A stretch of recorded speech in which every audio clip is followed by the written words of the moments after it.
आम आदमी पार्टी के नेता कर्नल अजय कोठियाल आज हल्द्वानी पहुंचे। यहां उन्होंने युवा संवाद में हिस्सा लिया। इस मौके पर उन्होंने जनता के सवालों, उनकी समस्याओं का जवाब दिया। उन्होंने कहा कि उत्तराखंड में आम आदमी पार्टी अपनी पकड़ बनाने में जुटी हुई है। इसके लिए जनता के बीच जाकर उनकी समस्याओं को सुना जा रहा है। युवा संवाद के बाद अजय कोठियाल मीडिया से भी मुखातिब हुए। उन्होंने कहा कि आप जनता से जुड़े मुद्दों को लेकर तथ्यात्मक रूप से जनता के बीच जाएगी।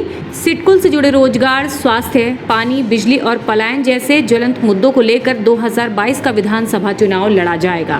कर्नल अजय कोठियाल ने कहा कि उत्तराखंड की समस्याओं को जानने के साथ ही युवाओं के दिमाग में क्या चल रहा है, युवा वर्ग को किस तरह की समस्याएं हैं, उन सबको ध्यान में रखकर ही पार्टी आगे की रणनीति तय करेगी। बड़ा सिंपल है, एक पार्टी है पावर में बीजेपी, एक है विपक्ष में।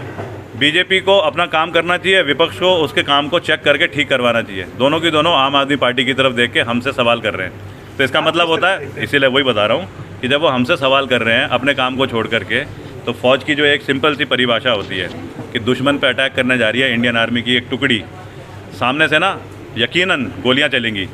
मतलब ऐसा तो है नहीं कि तुम छुप के जा सकते हो।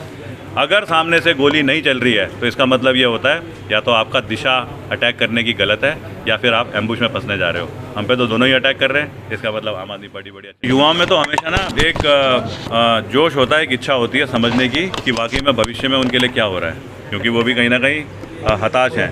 हम जो युवाओं से जो बातें कर रहे हैं, पहली बार शायद कोई पॉलिटिकल पार्टी होगी जो कोशिश कर रही है कि यूथ से बात करके समझें हर एक तो कॉमन प्रॉब्लम्स हैं पूरे उत्तराखंड की, उसके अलावा इलाके के हिसाब से क्या उस जगह की प्रॉब्लम है, और उनको उनके बेसिस पे ये आम आदमी पार्टी यूथ की आवाज़ को अपने मैनिफेस्टो में डालेगी। मैनिफेस्टो में डालेंगे।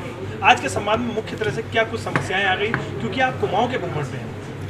कॉमन प्रॉब्लम्स तो कॉमन जो इश्यूज थे वो तो थे ही कि रोज़गार का क्या तरीका है, ये जो अपना अभी कोविड आया था तो उसके बाद इतनी जो डेथ हुई, आप लोग क्या करेंगे, हेल्थ की बात हो गई, एजुकेशन की बात हो गई। लेकिन हल्द्वानी की स्पेसिफिक दो चीज़ें जो बड़ी कॉमन आई थी वो थी, एक तो यहाँ पे जो स्टेडियम है, इतना बढ़िया स्टेडियम है, हम उस स्टेडियम में खेल ही नहीं सकते। यहाँ से उगने चाहिए स्पोर्ट्समैन, यहाँ पे उग रही है घास, ये उनका पॉइंट आया था। उन्होंने बोला मैं वर्बैटम वही चीज़ बोल रहा हूँ।